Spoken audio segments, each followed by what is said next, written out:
Right. Now, hey, Lynn, I wanted to address UFO cults. You spent some time working with them. What exactly are they? What do they do? Like Hail Bob here, or what's going on? Can you repeat that? You broke up. I'm sorry. The UFO cults. I know you've okay. done some work with them. I was just curious as to what they do. I know like satanic cults, stuff like that, what they do, but UFO, how do they do it? Well, I mean, look, a cult is a group of people who operate try to operate in secret and look at, and that term is bandied around quite loosely. And frankly, the person who wrote that, it's a bit of a misnomer. Okay. I've studied people, UFO groups, and there are many different cults. Let's say, for instance, there was one in California not too long ago with the whole Haley Bop thing, right? The whole comet thing, and it was the two. And I've been following that guy for a number of years, Bo and Peep and all their nonsense. And that would be a classic example of a UFO cult where, these two guys are the leaders, and they're believing that they're somehow going to be transcended into a mothership, into a different dimension or whatever, and they all committed suicide. I mean, that's not only, which is that's certainly bizarre, but if it was even more bizarre, is all the men got castrated, willingly got themselves castrated. Yeah, years before. Even having so seen this is a cult, guys. This is not good at all. Even having seen some of these movies where they have some really good-looking alien women, right? I'm not castrating myself for them. It's not happening. I just ain't gonna do it. Well, there's Dr. Jacobs, who, by the way, I've interviewed in the alien interviews. I got to tell your audience, man, it's $6. It's an interactive ebook. Give it a little plug here. It's an interactive ebook. You go online, Spiral of Life, www.spiral, like a spiral staircase, Spiral of Life, and you can download it. It costs $6. It gives you another landing site and like a secret password. You go in there, you download the thing. It's got links to all sorts of different sites. It's very interactive. It's over 140 pages, 17 interviews, and it's just packed with stuff. One of the guys I interviewed, Dr. Jacobs, for the book, he's been involved in the alien abduction phenomena for just about 30 years now. In fact, he wrote his doctorate on different aspects of that. And he believes that the hybridization program, which is he has a different worldview than I do. He and I don't agree of what's behind this, but we do agree that it's going on. We both agree that the phenomenon is happening, and that's why I include him in the book, because I'm looking for people that will come forward and admit that the phenomenon is burgeoning, it's happening, it's in real time, it's not going away. We need to start discussing what this thing is. He does believe, like I believe, that this is very malevolent, it's evil, that the breeding program, the hybridization program, is pretty much complete, and that they have actually literally integrated into our society so-called alien human hybrids. Now that is bizarre.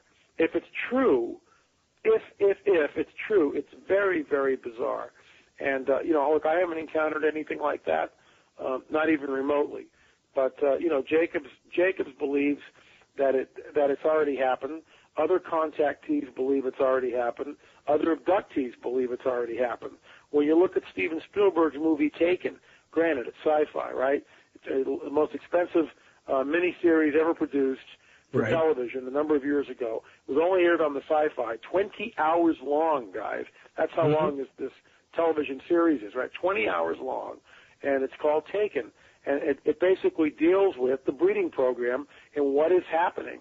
Of course, the last 3 episodes, Spielberg goes off on a right turn, or left turn, I should say. We completely disagree. He believes that these are, in fact, aliens, and that they're creating something which is, the hybrid that they're creating is for our good. I'm sitting there screaming at the television set, believing that the hybrid that they're creating is not for our good. It's very malevolent, pernicious even.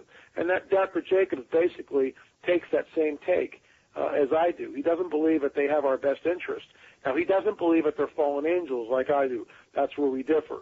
So with all due respect to Dr. Jacobs, we differ on this one dynamic. I think it's a very important dynamic.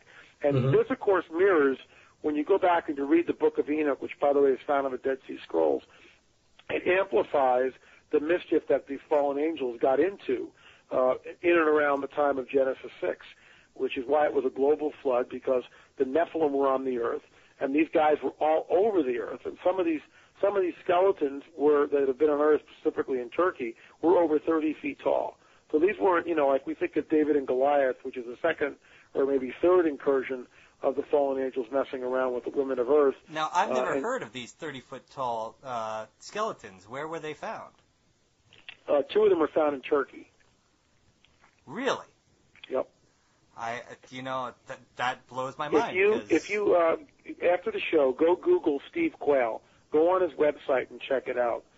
He's done extensive research into the whole giants and the giant skeletons. Look, in the Americas, as we pushed west in Ohio and different places, they found mounds, and they would do primitive archaeological digs. And this is documented. I'm not making this stuff up. They found skeletons, oftentimes that reached over 9 feet in length, with 6 fingers, 6 toes, and red hair. That's not an American Indian. Huh. Oh, no. It's a very big one if it is. But, Lynn, I wanted to get back to the Roswell crash. Sure. Now, you've done some work with that. You've studied it. You've researched it. What exactly? Because some people believe we still have the bodies, blah, blah, blah, in Area 51. Mm-hmm. Is that a possibility? If these are supernatural beings, fallen angels, I mean, is that possible that the government has the bodies of angels stored somewhere? I just switched phones. This seems to be better. This is a landline. I can hear you guys better. Okay. Look, it took me a while to come up with a solution for that. Because first of all, you say to yourself, why would let's say anyone deliberately crash saucers in Roswell, New Mexico, and then allow the bodies to be retrieved? What are these bodies, in fact? And it took me a long time to figure this out. And then this is a theory, okay? There's a difference between the grays, the little guys, right, that we see that have now been enculturated with the big black slanted eyes that are about 4 feet tall, all right? Those, let's just call them the grays because pretty much everyone knows them as grays. But there's another creature which people and abductees talk about that they see on board the ships, and these are tall beings, and they assume different forms. Sometimes they can appear as reptilian, other times they can appear as insectoid, other times they can appear as Nordic. In other words, in my opinion, they're shapeshifters. Now, why would I say that? What backs it up? There's a scripture, once again, from our spiritual handbook, which says that basically fallen angels can appear as angels of light if they so choose. Okay. They can appear as angels of light if they so choose. That's a shapeshifter. Now, it doesn't tell me that it can, appear as a wolf or this or that. But what it does say is it can appear. It seems to appear, and I'm taking a little bit of liberty here, perhaps, but it shapeshifts. It can appear as whatever it wants to appear. Insectoid, reptilian. Who knows what the thing really looks like? In my opinion, it's probably a reptilian. That's why we get into the plumed serpent, Quetzalcoatl, and all that. In my opinion, we're looking at fallen angels manifesting on the earth.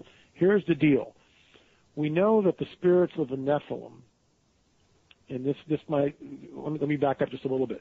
The Genesis flood, which I believe happened because all cultures throughout the globe talk about some sort of a flood story. The Chinese have it. The Chumash Indians here in California have a flood story. Many cultures throughout the planet have a flood story. It might differ in its particulars. Instead of Noah and 8 people, it'll have 4 people, but it's basically the same story. There's a boat, there's a bunch of animals, there's a bunch of people, there's a flood, and people are saved.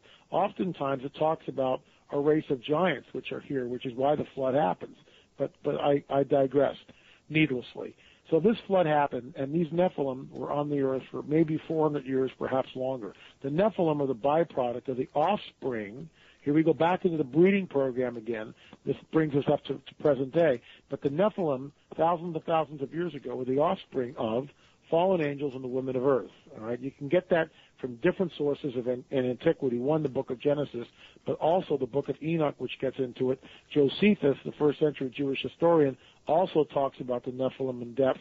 And apparently, according to Josephus, the bones of those skeletons, some of which may have been 12 to 15 feet tall, were openly on display in Jerusalem before the Romans came and destroyed the temple and the city of Jerusalem in AD 70. Now, Lynn, I just have a quick question. Go ahead. My memory of the Bible, where it speaks of it, is it Genesis or is it Leviticus where it speaks of the Nephilim? Genesis